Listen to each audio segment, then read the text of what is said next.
ગુજરાત સરકારે રાજ્યના ખેડૂતોના હિતમાં મહત્વપૂર્ણ નિર્ણય લેતા નર્મદા નહેરોમાંથી સિંચાઈ માટેનું પાણી વહેલું છોડવાની જાહેરાત કરી છે। આગામી ગુરુવાર 11 જૂન 2026 થી નર્મદા કમાન્ડ વિસ્તારની વિવિધ નહેરોમાં પાણી છોડવામાં આવશે। સામાન્ય આયોજન કરતા વહેલા પાણી છોડવાના આ નિર્ણયથી ખરીફ સિઝનની તૈયારી કરી રહેલા હજારો ખેડૂતોને સીધો લાભ મળશે અને વાવણી પૂર્વે સિંચાઈ માટે જરૂરી પાણી ઉપલબ્ધ થઈ શકશે। મળતી માહિતી મુજબ નર્મદા કમાન્ડ વિસ્તારના ધારાસભ્યો અને સાંસદો દ્વારા ખેડૂતોની જરૂરિયાતોને ધ્યાનમાં રાખીને વહેલું પાણી છોડવા માટે રજૂઆત કરવામાં આવી હતી। ત્યારબાદ મુખ્યમંત્રીના અધ્યક્ષસ્થાને નર્મદા યોજનાના વરિષ્ઠ અધિકારીઓ સાથે ઉચ્ચ સ્તરીય બેઠક યોજાઈ હતી।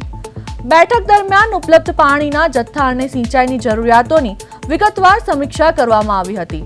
સમીક્ષા બાદ ખેડૂતોને સમયસર પાણી મળી રહે અને ખરીફ પાકની તૈયારીઓમાં સરળતા રહે તે માટે નહેરોમાં વહેલું પાણી છોડવાનો નિર્ણય લેવામાં આવ્યો છે।